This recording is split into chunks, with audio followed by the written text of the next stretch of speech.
Hello friends, स्वागत है आप सभी का आपके अपने यूट्यूब चैनल ऑनलाइन पढ़ाई में। फ्रेंड्स, जैसा कि आप सब लोग जानते हैं कि हम लोग भारतीय संविधान को पढ़ रहे थे। भारतीय संविधान में हम लोगों ने भारत को संविधान की बनाने की प्रक्रिया को हम लोगों ने डिसाइड कर लिया था। उसके बाद हम लोगों ने भारत के संविधान की प्रस्तावना को भी डिस्कस किया था। अब फ्रेंड्स, हम लोग भारत के संविधान की अनुसूचियों को हम लोग डिस्कस करने वाले हैं। तो शुरू करते हैं हम लोग बिना किसी देरी के। जो भारत की अनुसूचियाँ हैं, वो अनुसूची की अगर हम लोग बात करें तो भारत में वर्तमान में 12 अनुसूचियाँ भारत के संविधान में 12 अनुसूचियाँ अभी वर्तमान में हैं। और अगर हम लोग मूल संविधान की बात करें तो मूल संविधान में 8 अनुसूचियाँ थीं। समय समय पर संशोधन के द्वारा 4 अनुसूचियों को जोड़ा गया है, जिसके तहत अब वर्तमान में 12 अनुसूचियाँ भारतीय संविधान में हो गई हैं। तो फ्रेंड्स, इन्हीं 12 अनुसूचियों को हम लोग डिस्कस कर रहे हैं आज। शुरू करते हैं पहली अनुसूची से। पहली अनुसूची की अगर हम लोग बात करें तो पहली अनुसूची में राज्य यानी स्टेट एवं संघ शासित प्रदेश के बारे में दिया गया है, यानी कि यूनियन टेरिटरी। राज्यों एवं संघ शासित प्रदेशों के बारे में प्रथम अनुसूची में दिया गया है। फ्रेंड्स, सेकंड अनुसूची की अगर हम लोग बात करें तो द्वितीय अनुसूची में सैलरी यानी कि वेतन के बारे में दिया गया है। किसके बारे में? वेतन। फ्रेंड्स, जो वेतन है वो इसको नोट करने योग्य होगा कि किन किन की वेतन का यहाँ वर्णन किया गया है। तो सबसे पहले इसमें राष्ट्रपति की वेतन का वर्णन किया गया है, उपराष्ट्रपति,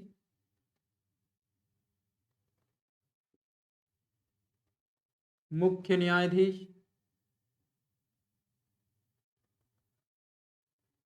एवं अन्य न्यायाधीशों के, क्योंकि अन्य न्यायाधीशों के यहाँ पर वेतन के बारे में वर्णन किया गया है। अब आगे और बात करें हम लोग तो जो ये आपके हाई कोर्ट या सुप्रीम कोर्ट दोनों के रहेंगे। आगे अगर हम लोग बात करें तो लोकसभा के लोकसभा के सभापति हैं, और लोकसभा के जो अध्यक्ष हैं व उपाध्यक्ष का इसमें वर्णन किया गया है कि इनको कितना सैलरी दी जानी चाहिए। लोकसभा के बाद हम लोग राज्यसभा में आते हैं। लोकसभा के बाद राज्यसभा के जो सभापति हैं, सभापति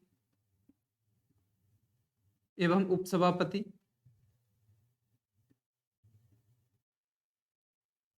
उनकी वेतन का भी वर्णन किया गया है।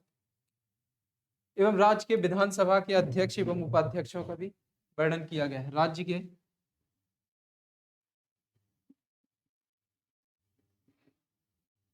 विधानसभा के अध्यक्ष एवं उपाध्यक्ष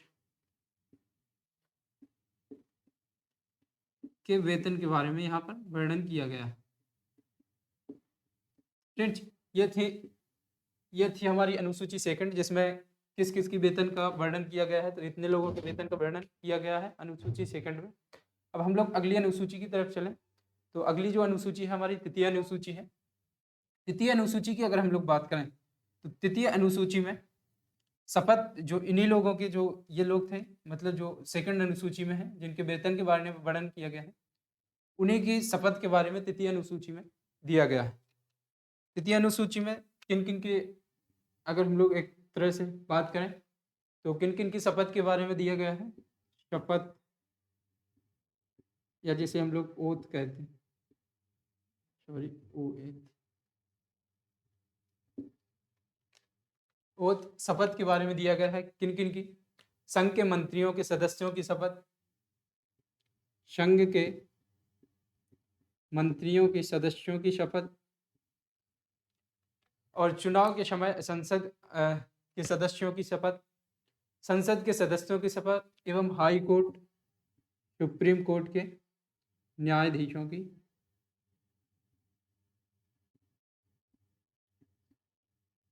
शपथ के बारे में दिया गया है। फ्रेंड्स, एक नोट डाल के एक पॉइंट लिखना, इसमें राष्ट्रपति, उपराष्ट्रपति एवं गवर्नर की शपथ के बारे में नहीं दिया गया। ठीक है, यहाँ इनकी शपथ के बारे में यहाँ नहीं दिया गया है। तो फ्रेंड्स इसको ध्यान रखना, तृतीय अनुसूची में किसकी शपथ के बारे में नहीं दिया गया है? राष्ट्रपति, उपराष्ट्रपति एवं गवर्नर की शपथ के बारे में नहीं दिया गया है। फ्रेंड्स अगली अगर हम लोग अनुसूची की बात करें तो जो अगली अनुसूची है वो है चतुर्थ अनुसूची। चतुर्थ अनुसूची की अगर हम लोग बात करें तो चतुर्थ अनुसूची में राज्यसभा एवं जो राज्यसभा है इसकी सीटों के बारे में, सीटों के बंटवारे के बारे में यहाँ पर डिस्कस किया गया है। कौन सी अनुसूची में? चतुर्थ अनुसूची में। तो चतुर्थ अनुसूची में मोटे मोटे तौर पर हम लोग देखें तो राज्यसभा की सीटों के बंटवारे के बारे में दिया गया है। फ्रेंड्स अब आती है पांचवी अनुसूची। अगर पांचवी अनुसूची की हम लोग बात करें तो जो पांचवी अनुसूची रहने वाली है इसमें एससी या एसटी के क्षेत्रों पर प्रशासन के बारे में दिया गया है।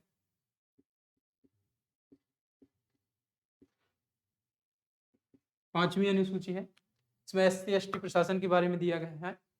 और फ्रेंड्स अगर हम लोग छठवीं अनुसूची की बात करें तो छठवीं जो अनुसूची है तो जैसे इसमें कुछ अलग से क्षेत्र हैं, असम, त्रिपुरा, मेघालय एवं मिजोरम यानी कि एटीएमएम में इन क्षेत्रों में अलग से प्रशासन की जो व्यवस्था है यहाँ असम, त्रिपुरा, मेघालय एवं मिजोरम में अलग, इन क्षेत्रों में अलग से जो प्रशासन की व्यवस्था है इसमें दिया गया है। ठीक है फ्रेंड्स, अब हम लोग सातवीं अनुसूची की बात करें तो जो सातवीं अनुसूची है इसकी अगर हम लोग बात करें तो सातवीं अनुसूची में शक्तियों का विभाजन किया गया है। सातवीं अनुसूची में शक्तियों का विभाजन किया गया है। और शक्तियों के विभाजन की अगर हम लोग बात करें तो क्या शक्तियों के विभाजन है? तो इसमें जैसे संघ सूची,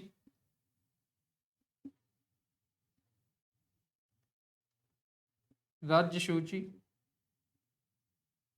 एवं समवर्ती सूची के बारे में वर्णन है। कौन से? सातवें अनुसूची में। सातवीं अनुसूची में किस किस के बारे में? संघ सूची, राज्य सूची एवं समवर्ती सूची के बारे में वर्णन यहाँ किया गया है। तो कौन कौन कितने कितने विषयों पर कानून बना सकता है, यह आपके लिए प्रश्न है, इसको कमेंट बॉक्स में जल्दी जल्दी कीजिए। संघ सूची की अगर हम लोग बात करें तो संघ सूची 108 विषयों पर कानून बनाती है, जबकि राज्य सूची 61 विषयों पर एवं जो समवर्ती सूची है वो 52 विषयों पर कानून बनाती है। 108 और ये 52, और राज्य सूची कितने विषयों पर कानून बनाती है? तो ये है 61 विषय। ठीक है फ्रेंड्स, हम लोग आगे चलते हैं।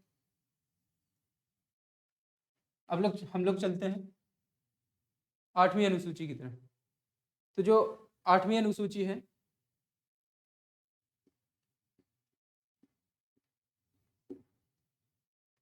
आठवीं अनुसूची में भाषाओं के बारे में दिया गया है। अब फ्रेंड्स अगर हम लोग भाषाओं की बात करें तो जो मूल संविधान था, मूल संविधान में कितनी भाषाएं थी? 14 भाषाएं थी। और वर्तमान संविधान की अगर हम लोग बात करें तो वर्तमान में कुल 22 भाषाएं हैं। अब यहीं पर हम लोग इन 8 भाषाओं का जो यहाँ प्लस पॉइंट हुआ है इनको डिस्कस कर ले रहे हैं। जो पहली भाषा है सिंधी,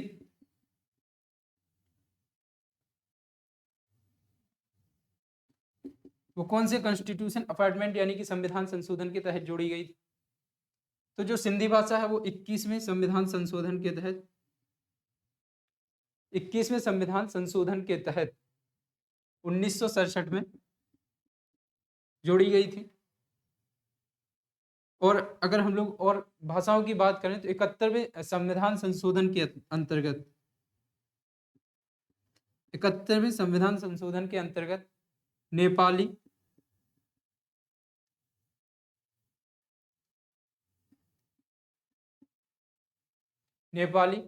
मणिपुरी एवं कोंकणी भाषा इसके अंतर्गत जोड़ी गई थी। और अगर हम लोग बात करें तो 92 में कॉन्स्टिट्यूशन अमेंडमेंट के तहत 4 भाषाएं जोड़ी गई थी, वो थी बोडो। मास के तहत हम लोग इनको डिस्कस कर सकते हैं। और बोडो मास की अगर हम लोग बात करें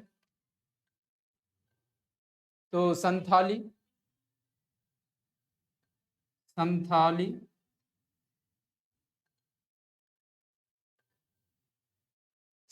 के बाद बोडो,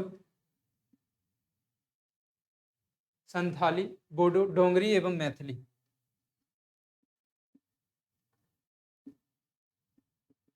ये 92 कॉन्स्टिट्यूशन अमेंडमेंट के तहत ये भाषाएं जोड़ी गई थी। तो यहाँ एक भाषा जोड़ी गई थी, कौन सी? सिंधी। 21वें कॉन्स्टिट्यूशन अमेंडमेंट के तहत 21वें संविधान संशोधन के तहत एवं 71वें संविधान संशोधन के तहत नेपाली, मणिपुरी, कोंकणी जोड़ी गई थी। एवं 92वें संविधान संशोधन के तहत संथाली, बोडो, डोंगरी एवं मैथिली भाषाएं जोड़ी गई थी। तो यहाँ 4, 3, 7 और एक भाषा 8, यानी कि 8 भाषाएं यहाँ जोड़ी गई थी। तो वर्तमान में 22 भाषाएं दी हैं। और फ्रेंड्स अगर हम लोग आगे चलें 9वीं अनुसूची की तरफ, तो जो 9वीं अनुसूची है उसकी अगर हम लोग बात करें तो 9वीं अनुसूची प्रथम संविधान संशोधन के माध्यम से 1951 में जोड़ी गई थी। कौन सी? 9वीं अनुसूची, शेड्यूल नंबर 9, कौन सी? प्रथम संविधान संशोधन के माध्यम से 1951 में जोड़ी गई थी। और इसमें क्या दिया गया है? तो इसमें फ्रेंड्स अगर हम लोग बात करें तो इसमें जमींदारी प्रथा का उन्मूलन किया गया है। किसका? जमींदारी प्रथा को बंद कर दिया गया है प्रथम संविधान संशोधन 1951 के तहत। फ्रेंड्स अगर हम लोग बात करें शेड्यूल नंबर 10 की, यानी कि अनुसूची 10 की, तो अनुसूची 10 में दल बदल कानून, कौन सा? दल बदल कानून लाया गया था अनुसूची 10 के तहत। अनुसूची 10 किस संविधान संशोधन के माध्यम से जोड़ी गई थी? इसकी अगर हम लोग बात करें, इसका जवाब आपको कमेंट बॉक्स में देना है कि अनुसूची 10 किस संविधान संशोधन के तहत संविधान में जोड़ी गई थी। अनुसूची 11 की अगर हम लोग बात करें,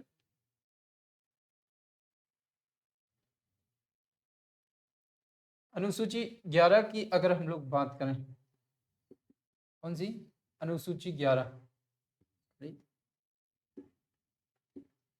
तो अनुसूची 11 में पंचायती राज व्यवस्था के बारे में वर्णन किया गया है। पंचायती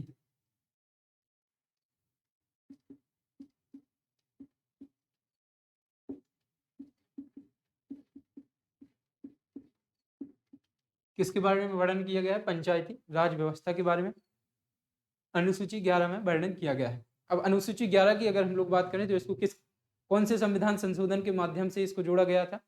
तो ये 23वें संविधान संशोधन के माध्यम से इसे जोड़ा गया था। और 23वें संविधान 23वें नहीं, इसको 73वें संविधान संशोधन के माध्यम से जोड़ा गया था।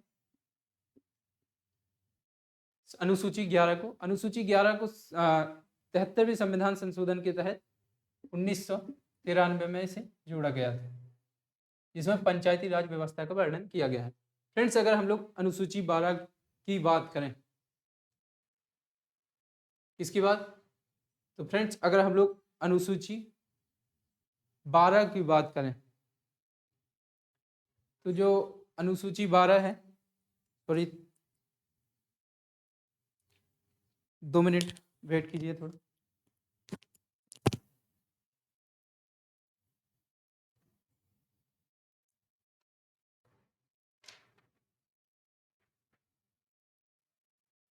अनुसूची 12 की अगर हम लोग बात करें तो इसमें नगर पालिका के बारे में दिया गया है। अनुसूची 12 में किसके बारे में? नगर पालिका या शहरी स्थानीय स्वशासन के बारे में, शहरी स्थानीय स्वशासन के बारे में, किसके बारे में? शहरी स्थानीय व स्वशासन के बारे में। और अगर हम लोग संविधान से सॉरी अनुसूची 12 की बात करें तो अनुसूची 12 74 में कॉन्स्टिट्यूशन अमेंडमेंट के तहत जोड़ी गई थी। 74 में कॉन्स्टिट्यूशन अमेंडमेंट के तहत कब जोड़ी गई थी? 1978 में। और 1978 में जोड़ी गई थी। इसके अंतर्गत 18 विषय है, इसको आप नोट कर लीजिएगा, बाकी बाद में हम लोग इसको डिस्कस करेंगे। और सॉरी इसके जो अनुसूची 11 है इसमें 29 विषय है, इसको भी नोट कर लीजिएगा, ठीक है। तो ये थी हमारी पूरी अनुसूची कौन से संविधान के तहत कब जोड़ी गई थी। अगर हम लोग फ्रेंड्स इनका याद रखने का मेथड की अगर हम लोग बात करें तो इनको हम एक ग्राफ के द्वारा रख सकते हैं। ग्राफ को हम बनाएंगे, सॉरी माइक, ग्राफ को हम बनाएंगे और आप देखते चलिएगा और इसी प्रकार से आप भी अपनी कॉपी में बना लीजिएगा जिसमें एक बार में आपको सभी सारी अनुसूची याद हो जाए। ये आपकी अनुसूची है, इसको घड़ी की तरह डिवाइड कीजिएगा, 3, 6, 9 और 12, 1, 2, 4, 5, 7, 8, 10 और 11, ठीक है फ्रेंड्स। अब पहली अनुसूची में क्या दिया गया है? पहली अनुसूची की अगर हम लोग बात करें तो इसमें किसके बारे में दिया गया है? 28 + 8 यानी कि 28 राज्य एवं 8 केंद्र शासित प्रदेशों के बारे में वर्णन किया गया है, ठीक है। और ये किस तक? ये आर्टिकल 1 to 4 के बारे में दिया गया है, आर्टिकल 1 से 4 के बारे में। अब फ्रेंड्स अगर हम लोग बात करें सेकंड अनुसूची की, तो सेकंड अनुसूची में वेतन के बारे में, वेतन भत्ते के बारे में दिया गया है, तो यहाँ वेतन भत्ते लिख लेंगे हम लोग। तीसरे में शपथ, शपथ अब किसकी किसकी नहीं है, अब इसको यहाँ पे एक ऐसा बॉक्स बनाएंगे, इसमें लिख लेंगे प्रेसिडेंट यानी कि राष्ट्रपति, वाइस प्रेसिडेंट उपराष्ट्रपति एवं गवर्नर, इनकी शपथ इसके इसमें नहीं दी गई है, यानी कि अनुसूची तीसरे में इनकी शपथ नहीं दी गई है, बाकी इनमें शपथ सबकी शपथ लगभग सबकी शपथ के बारे में दिया गया है। अब फ्रेंड्स हम लोग चौथी अनुसूची की अगर बात करें तो इसमें राज्यसभा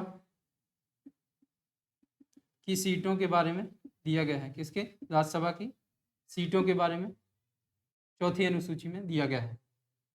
अगर फ्रेंड्स हम लोग पांचवी अनुसूची की बात करें तो SC ST प्रशासन के बारे में इसमें दिया गया है, किसके बारे में दिया गया है? SC और ST प्रशासन के बारे में।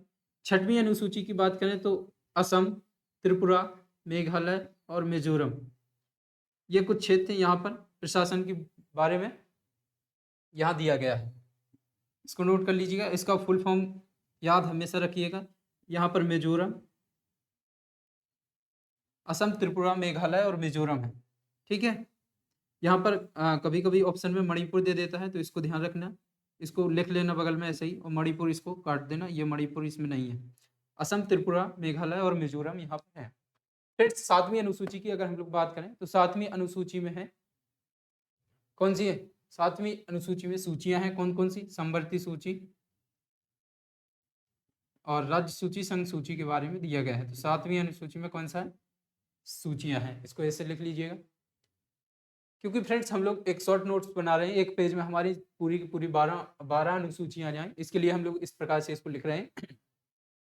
और सूचियों के बारे में आर्टिकल नंबर कितने में दिया गया है, इसको भी हम लोग डिस्कस कर ले रहे हैं। आर्टिकल नंबर 246 में इसमें दिया गया है, आर्टिकल नंबर कितना?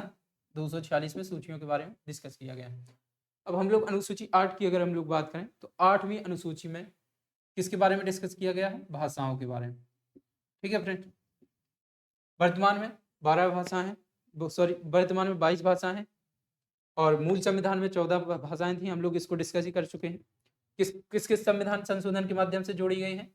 21वें, 71वें एवं 92वें संविधान संशोधन के माध्यम से इन भाषाओं को जोड़ा गया है। फ्रेंड्स, 9वीं अनुसूची की अगर हम लोग बात करें तो भूमि सुधार के बारे में दिया गया है। किसके बारे में? भूमि सुधार। 9वीं अनुसूची को भूमि सुधार के भूमि सुधार के बारे में दिया गया है, जो कि फर्स्ट कॉन्स्टिट्यूशन अमेंडमेंट के तहत जोड़ी गई थी। कब जोड़ी गई थी? 1951 में। ठीक है। 10वीं अनुसूची की अगर हम लोग बात करें तो 10वीं अनुसूची में दिया गया है दल बदल कानून। दल बदल, और दल बदल को कौन सी कॉन्स्टिट्यूशन अमेंडमेंट के तहत जोड़ा गया था? तो दल बदल को 52 कॉन्स्टिट्यूशन अमेंडमेंट के तहत कब जोड़ा गया था? 1985 में। 11वीं अनुसूची की अगर हम लोग बात करें तो 11वीं अनुसूची में पंचायती राज एवं 12वीं अनुसूची में नगर निगम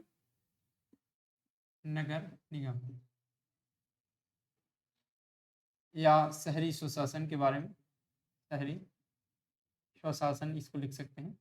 और 11वीं अनुसूची में एक पॉइंट वन नोट करेंगे, ये कौन से कॉन्स्टिट्यूशन अमेंडमेंट के तहत जोड़ी गई थी? तो 73वें कॉन्स्टिट्यूशन अमेंडमेंट के तहत इसको जोड़ा गया था। 73वें कॉन्स्टिट्यूशन अमेंडमेंट के तहत कब जोड़ा गया था? 1993 में इसे जोड़ा गया था। और नगर पालिका की अगर हम लोग बात करें तो 74वें कॉन्स्टिट्यूशन अमेंडमेंट के तहत, अब 74वें कॉन्स्टिट्यूशन अमेंडमेंट के तहत 1993 में इसे जोड़ा गया। ये थी सूचियाँ। इनको हम लोग एक शॉर्ट फॉर्म में भी लिख सकते हैं एक पेज पे, जो कि हमारे पे आ जाएंगे। तो ये थी आज की हमारी क्लास। कैसी लगी फ्रेंड्स? कमेंट करके जरूर बताइएगा। अगर इस वीडियो से आपको थोड़ी भी हेल्प मिलती है तो इसको ज़्यादा से ज़्यादा लाइक एवं सपोर्ट भी दिखाइएगा। सपोर्ट के लिए आपको बस केवल सब्सक्राइब करना है। ठीक है फ्रेंड्स, और इसको ज़्यादा से ज़्यादा अपने फ्रेंडों में शेयर करना है। धन्यवाद।